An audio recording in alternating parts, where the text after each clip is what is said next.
राधे राधे। जय श्री कृष्णा। आप सभी भक्तों को माघ माह की अनंत शुभकामनाएं। हे प्रभु, जो भी भक्त इस कथा को सुन रहा है, लाइक कर रहा है, हुंकारा भर रहा है, उसके सभी कष्टों को दूर करना। आज भोलेनाथ का दिन है, इसीलिए वीडियो की शुरुआत हम शिव चालीसा से करते हैं। श्री शिव चालीसा। श्री गणेश गिरिजा सुवन मंगल मूल सुजान, कहत अयोध्या दास तुम देहु अभय वरदान। जय गिरिजापति दीन दयाला, सदा करत संतन प्रतिपाला। भाल चंद्रमा सोहतनी के, कानन कुंडल नागफनी के। अंग गौर सिर गंग बहाए, मुंड माल तन छार लगाए। वस्त्र खाल बाघंबर सोहे, छवि को देख नाग मुनि मोहे। मैना मातु की है दुलारी, बाम अंग सोहत छवि न्यारी। कर त्रिशूल सोहत छवि भारी, करत सदा शत्रुन क्षयकारी। नंदी गणेश सोहितः कैसे, सागर मध्य कमल है जैसे। कार्तिक श्याम और गणराऊ, या छवि को कही जात न काऊ। देवन जब ही जाय पुकारा, तब ही दुख प्रभु आप निवारा। किया उपद्रव तारक भारी, देवन सब मिली तुम ही जुहारी। तुरत सडानन आप पठायु, लवनी मीस मह मार गिरायु। आप जलंधर असुर संहारा, सुयश तुम्हार विदित संसारा। त्रिपुरासुर सन युद्ध मचाई, सब ही कृपा कर लीन मचाई। किया तप ही भागीरथ भारी, पूरब प्रतिज्ञा तसु पुरारी। दानिन मह तुम सम को उनाही, सेवक स्तुति करत सदाही। वेद नाम महिमा तव गाई, अकथ अनादि भेद नहीं पाई। प्रकट उदती मंथन में ज्वाला, जरे सुरासुर भये विहाला। किन्ह दया तह करी सहाई, नीलकंठ तब नाम कहाई। पूजन राम चंद्र सब कीन्हा, जित के लंक विभीषण दीन्हा। सहस कमल में हो रहे धारी, किन्ह परीक्षा तभी पुरारी। एक कमल प्रभु राखियो जोई, कमल नयन पूजन चह सोई। कठिन भक्ति देखी प्रभु शंकर, भय प्रसन्न दिए इच्छित वर। जय जय जय अनंत अविनाशी, करत कृपा सबके घटवासी। दुष्ट सकल नित मोहि सतावे, भ्रमत रहे मोहि चैन न आवे। त्राहि त्राहि मैं नाथ पुकारो, यही अवसर मोहि आन उबारो। लय त्रिशूल शत्रुन को मारो, संकट से मोहि आन उबारो। मातु पितु भ्राता सब कोई, संकट में पूछत नहीं कोई। स्वामी एक है आस तुम्हारी, हाय अरहु अब संकट भारी। धन निर्धन को देत सदा ही, जो कोई जाचे वो फल पाही। स्तुति के ही विधि करो तुम्हारी, क्षमहु नाथ अब चूक हमारी। शंकर हो संकट के नाशन, मंगल कारण विघ्न विनाशन। योगी यति मुनि ध्यान लगावे, नारद शारद शीस नवावे। नमो नमो जय नमो शिवाय, सुर ब्रह्मादिक पार न पाए। जो यह पाठ करे मन लाई, ता पर होत है शंभु सहाय। ऋणिया जो कोई हो अधिकारी, पाठ करे सो पावनहारी। पुत्रहीन कर इच्छा कोई, निश्चय शिव प्रसाद ते ही होई। पंडित त्रयोदशी को लावे, ध्यान पूर्वक होम करावे। त्रयोदशी व्रत करे हमेशा, तन नहीं ताके रहे कलेशा। धूप दीप नैवेद्य चढ़ावे, शंकर सम्मुख पाठ सुनावे। जन्म जन्म के पाप नसावे, अंतवास शिवपुर में पावे। कहे अयोध्या आस तुम्हारी, जानी सकल दुख हरहु हमारी। नित नेम कर प्रातः ही, पाठ करो चालीसा। तुम मेरी मनोकामना पूर्ण करो जगदीश। मगसर छठी हेमंत ऋतु संवत 64, जान स्तुति चालीसा। शिव ही पूर्ण कीन कल्याण। ओम नमः शिवाय। पशुपति व्रत कथा।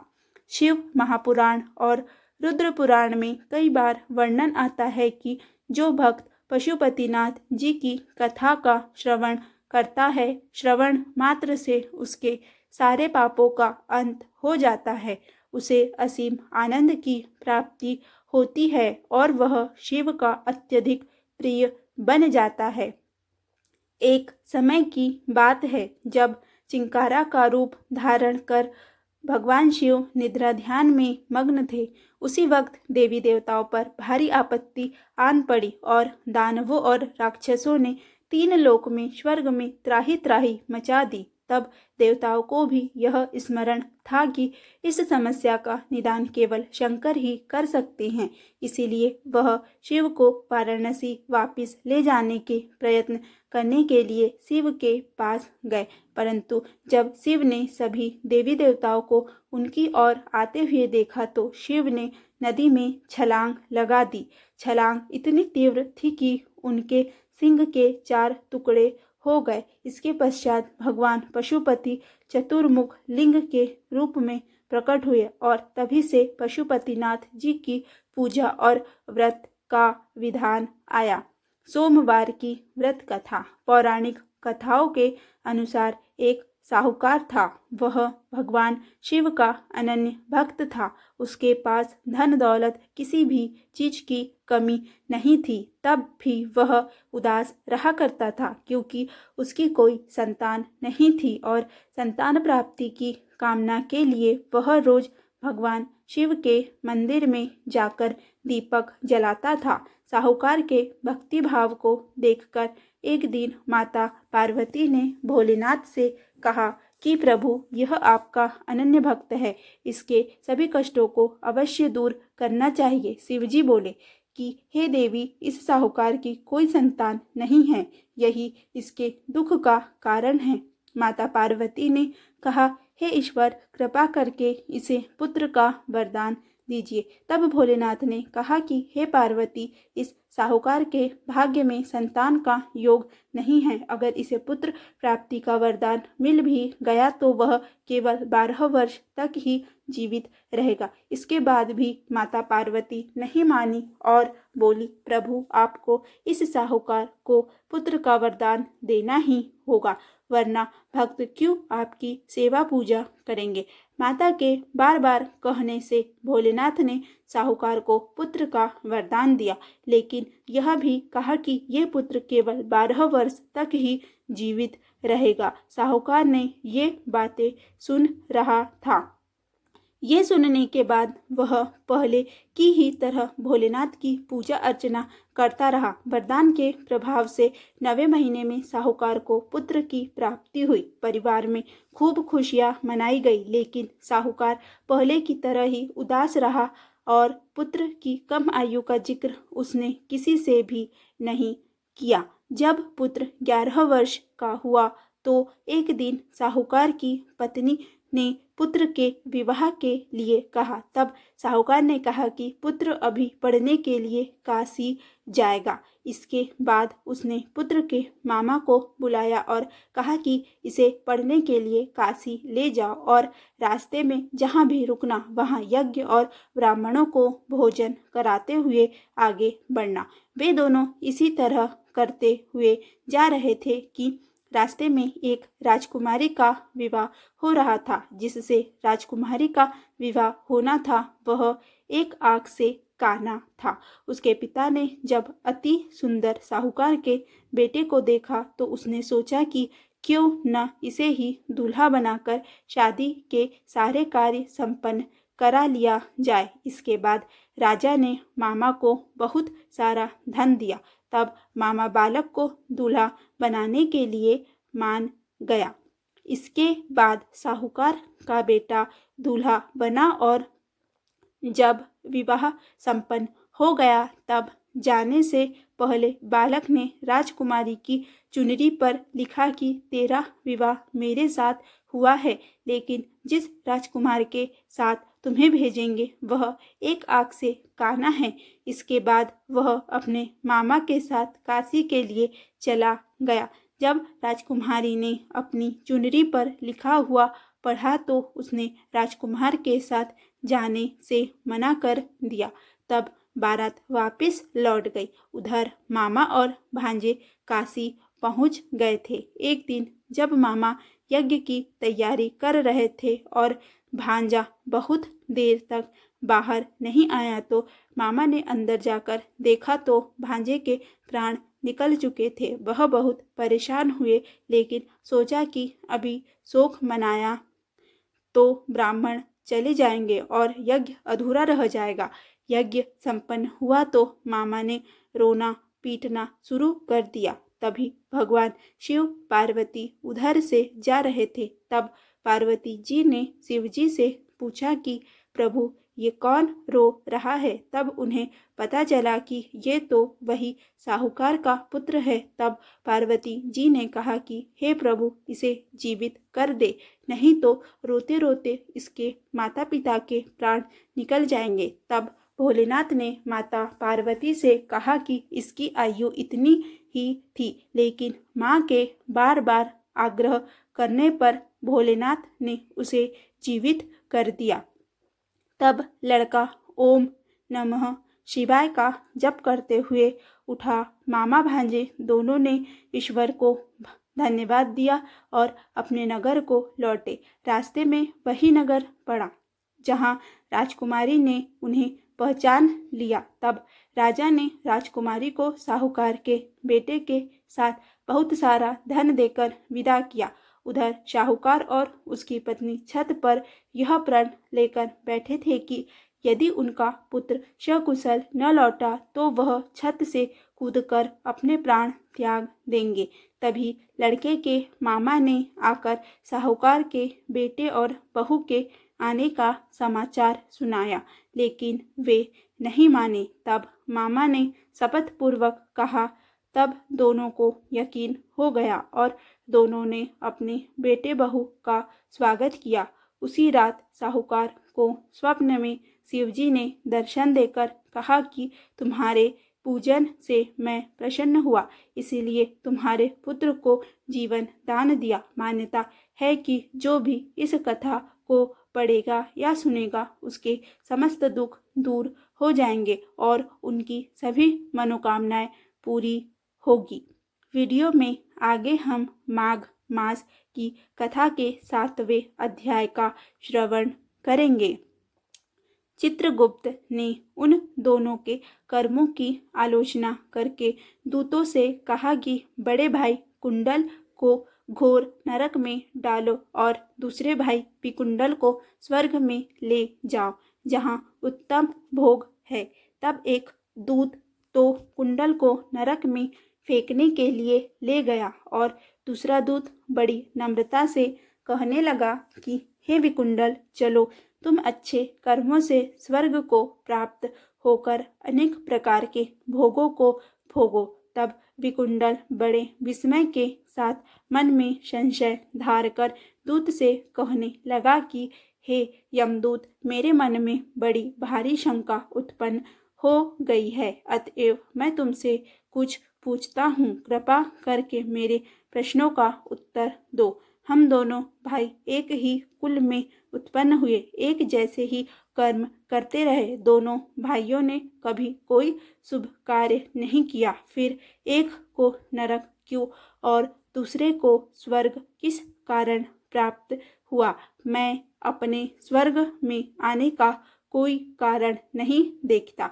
तब यमदूत कहने लगा कि हे विकुंडल, माता पिता पुत्र पत्नी भाई बहन से सब संबंध जन्म के कारण होते हैं और जन्म कर्म को भोगने के लिए ही प्राप्त होता है। जिस प्रकार एक वृक्ष पर अनेक पक्षियों का आगमन होता है, उसी तरह इस संसार में पुत्र भाई माता पिता का भी संगम होता है। इनमें जो जैसे जैसे कर्म करता है वैसे ही फल भोगता है। तुम्हारा भाई अपने पाप कर्मों से नरक में गया, तुम अपने पुण्य कर्म के कारण स्वर्ग में जा रहे हो। तब विकुंडल ने आश्चर्य से पूछा कि मैंने तो आजन्म कोई धर्म का कार्य नहीं किया, सदैव पापों में ही लगा रहा। मैं अपने पुण्य के कर्म को नहीं जानता। यदि तुम मेरे पुण्य के कर्म को जानते हो तो कृपा करके बताइए। तब देवदूत कहने लगा कि मैं सब प्राणियों को भली भांति जानता हूँ, तुम नहीं जानते। सुनो, हरिमित्र का पुत्र सुमित्र नाम का ब्राह्मण था, जिसका आश्रम यमुना नदी के किनारे दक्षिण उत्तर दिशा में था। उसके साथ जंगल में तुम्हारी मित्रता हो गई और उसके साथ तुमने 2 बार माघ मास में श्री यमुना जी में स्नान किया। पहली बार स्नान करने से तुम्हारे सब पाप नष्ट हो गए और दूसरी बार स्नान करने से तुमको स्वर्ग प्राप्त हुआ। सो हे वैश्यवर, तुमने 2 बार माघ मास में स्नान किया, इसी के पुण्य के फल से तुमको स्वर्ग प्राप्त हुआ और तुम्हारा भाई नरक को प्राप्त हुआ। दत्तात्रेय जी कहने लगे कि इस प्रकार वह भाई के दुखों से अति दुखित होकर नम्रतापूर्वक मीठे वचनों से दूतों से कहने लगा कि हे दूतों, सज्जन पुरुषों के साथ 7 पग चलने से मित्रता हो जाती है और यह कल्याणकारी होती है। मित्र प्रेम की चिंता न करते हुए तुम मुझसे इतना बताने की कृपा करो कि कौन कौन कर्म से मनुष्य यमलोक को प्राप्त नहीं होता, इसलिए तुम सर्वज्ञ हो। इसके आगे की कथा हम अगले अध्याय में सुनेंगे। श्री विष्णु चालीसा। विष्णु सुनिए विनय सेवक की चितलाए, कीरत कुछ वर्णन करूं, दीजिए ज्ञान बताए। विष्णु चालीसा। नमो विष्णु भगवान खरारी, कष्ट नसावन अखिल बिहारी।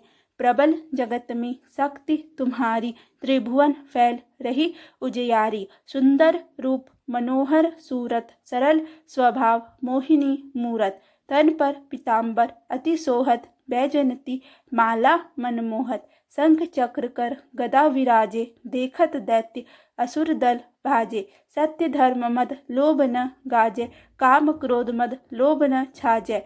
संत भक्त सज्जन मनरंजन, धनुज असुर दुष्टन दल गंजन। सुख उपजाए कष्ट सब भंजन, दोष मिटाए करत जन सज्जन। पाप काट भव सिंधु उतारन, कष्ट नाश कर भक्त उबारन। करत अनेक रूप प्रभु धारण, केवल आप भक्ति के कारण। धरनी धेनु बन तुम ही पुकारा, तब तुम रूप राम का धारा।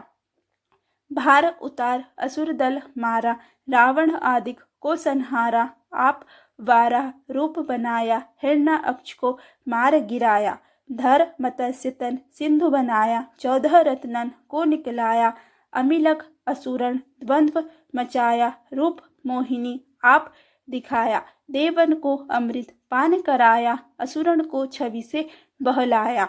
कर्म रूप धर सिंधु मचाया, मंद्रांचल गिरी तुरंत उठाया। शंकर का तुम फंद छुड़ाया, भस्मासुर को रूप दिखाया। वेदन को जब असुर डुबाया, कर प्रबंध उन्हें ढूंढवाया। मोहित बनकर खली नचाया, उस ही कर से भस्म कराया। असुर जलंधर अति बलदाई, शंकर से उन कीन लड़ाई। हार पार शिव सकल बनाई, कीन सती से छल खल जाई। सुमिरन कीन तुम्हें शिवरानी, बतलाई सब विपत कहानी। तब तुम बने मुनीश्वर ज्ञानी, वृंदा की सब सुरती भुलानी। देखत 3 धनुज शैतानी, वृंदा आए तुम्हें लपटानी। हो स्पर्श धर्म क्षति मानी, हना असुर उर शिव शैतानी। तुमने ध्रुव प्रहलाद उबारे, हिरण्याकुश आदिक खल मारे। गणिका और अजामिल तारे, बहुत भक्त तव सिंधु उतारे। हरहु सकल संताप हमारे, कृपा करहु हरि सिरजन हारे। देखहु मैं निज दरस तुम्हारे, दीन बंधु भक्तन हितकारे। चाहता आपका सेवक दर्शन, करहु दया अपनी मधुसूदन। जानो नहीं योग्य जब पूजन, होय यज्ञ स्तुति अनुमोदन। शील दया संतोष सुलक्षण, विदित नहीं व्रतबोध विलक्षण। करहु आपका किस विधि पूजन, कुमति विलोक होत दुख भीषण। करहु प्रणाम कौन विधि सुमिरन, कौन भांति मैं करहु समर्पण। सुर मुनि करत सदा सेवकाई, हर्षित रहत परम गति पाई। दीन दुखिन पर सदा सहाई, निज जन जान लेव अपनाई। पाप दोष संताप नशाओ, भवबंधन से मुक्त कराओ। सुत संपत्ति दे सुख उपजाओ, निज चरणन का दास बनाओ। निगम सदा ये विनय सुनावे, पढ़े सुने जो जन सुख पावे। यदि यह वीडियो आपको अच्छा लगा हो तो प्लीज़ वीडियो को लाइक करें, वीडियो को ज़्यादा से ज़्यादा शेयर करें तथा चैनल पर पहली बार आए हैं तो चैनल को लाइक करें। धन्यवाद।